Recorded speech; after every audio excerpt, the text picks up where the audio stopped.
बतौर निर्दलीय चकाई की रणभूमि को जीतकर सुमित कुमार सिंह ने एक नया इतिहास रच दिया। निर्दलीय 2020 में ऐसा एक मात्र चेहरा 2020 का जो निर्दलीय जीतकर बिहार विधानसभा पहुंच रहा है। 581 वोट 581, कोई बहुत बड़ा वोट नहीं, लेकिन ये जीत राजनीति में बहुत बड़ा मायने रखती है, बिहार के सियासत में बहुत बड़ा मायने रखती है। जिस परिस्थिति में सुमित कुमार सिंह चकाई से जीते, आप सब जानते हैं कि एनडीए महागठबंधन और जो छोटी पार्टियां थी, झामुमो और तमाम तरह की ताकतें उनके खिलाफ लगी हुई थी कि सुमित कुमार सिंह वहां से चुनाव नहीं जीत पाए। लेकिन तमाम विघ्न बाधाओं को पार करते हुए सुमित कुमार सिंह ने चकाई का किला फतह किया और निर्दलीय चुनाव जीत कर आए। लेकिन निर्दलीय जीतना बिहार में कोई एक नई बात नहीं है। आपको ध्यान होगा या फिर मैं आपको आंकड़े बताऊं कि 1990 का जो चुनाव हुआ उसमें 41 विधायक जो है निर्दलीय चुन के आए। ये सबसे बड़ी संख्या है निर्दलीय जीतने की। उसके बाद धीरे धीरे इसमें कमी आई। 1995 में 32 निर्दलीय जीते, 2000 के चुनाव में 23 जीते, 10 में 6 और 2015 में 4 जीते। और ये जो 2020 का चुनाव हुआ उसमें एकमात्र निर्दलीय चेहरा है सुमित कुमार सिंह। इसीलिए इस लिहाज से ये एक इतिहास बना कि 2020 की जब बात की जाएगी, चुनावी जीत की बात की जाएगी, तो कहा जाएगा कि सुमित कुमार एकमात्र निर्दलीय थे जो इस जंग में जीत के निर्दलीय बतौर निर्दलीय बिहार विधानसभा पहुंचे। और आप कैसा महसूस कर रहे हो वो बता दीजिए। देखिए, स्वाभाविक है, जीत के बाद हर कोई उत्साहित महसूस करता है। खुशी है जीतने की, और हमारे ये जीत हमारी नहीं है, ये जीत हमारे विधानसभा के क्षेत्र की जनता की जीत है, इसलिए मैं खुश हूँ। क्या प्राथमिकता है विकास?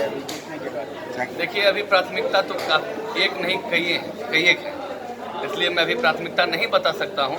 लेकिन क्षेत्र की जनता मुझे भली भांति जानती है कि मैं क्या कर सकता हूँ और मैं क्या करने वाला हूँ, इसलिए अभी मैं कोई प्राथमिकता नहीं बता। एनडीए और महागठबंधन में रस्साकसी चल रहा है बिहार सरकार में सरकार बनाने की। अगर मौका मिलता है आपको, किसके पल्ले पे आपका समर्थन किधर हो? किधर जाना चाहिए आपसे पूछेंगे, पहले आपसे ही हम ये सवाल करेंगे, आपसे पहले, क्योंकि आप चौथे स्तंभ हैं। ये सवाल आपसे होगा कि हमको क्या करना चाहिए, और अपने क्षेत्र की जनता से पूछेंगे, तब जाके कोई फैसला लेंगे।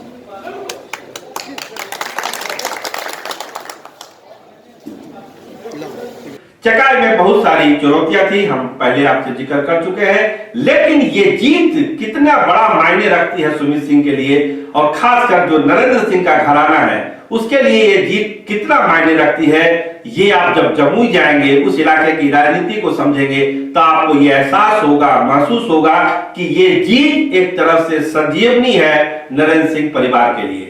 उनके एक और भाई चुनाव लड़ रहे थे जमुई से, राजसपा के टिकट से अजय प्रताप, जो चुनाव हार गए। अगर सुमित कुमार सिंह किसी वजह से ये चुनाव नहीं जीत पाते तो हो सकता है कि नरेंद्र सिंह घराने की ये राजनीतिक यात्रा यहाँ पे पूर्ण विराम तो राजनीति में नहीं होता है, लेकिन एक बड़ा विराम लग सकता था। हमने पहले भी कई कार्यक्रम बनाए कि जमुई में जो है 3 घरानों की लड़ाई लड़ी जा रही है। जमुई जिले में एक दिग्विजय सिंह का घराना था, एक जयप्रकाश यादव का घराना था और एक नरेंद्र सिंह का घराना था। तो आपको बताते चले कि दिग्विजय सिंह की पुत्री श्रेयसी सिंह जमुई से भारी बहुमत से चुनाव जीत गई, वो इज्जत प्रतिष्ठा बचाने में सफल रही। बधाई हो आपको, किस रूप में देखते हैं आप?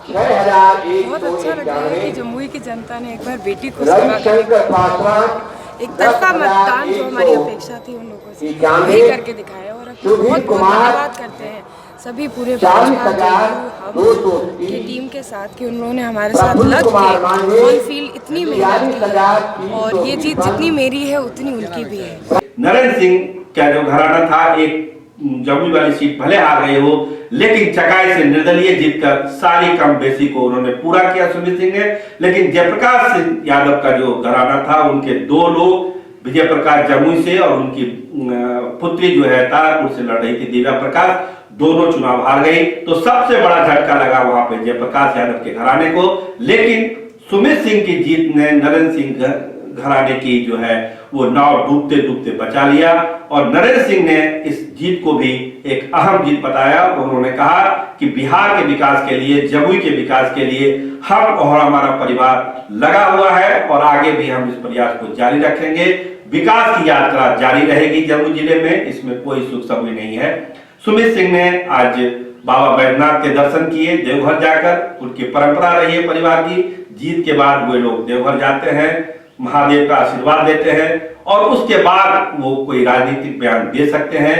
कोशिश की जा रही है, हमारे जो सूत्र बताते हैं कि सुमित सिंह को अपने खेमे में मिलाने के लिए जनता दल यूनाइटेड और जो एनडीए का और घटक है भाजपा, दोनों ये प्रयास में है कि जो नई सरकार बन रही है उसमें सुमित सिंह को शामिल किया जाए। ये प्रयास चल रहा है पटना के स्तर से।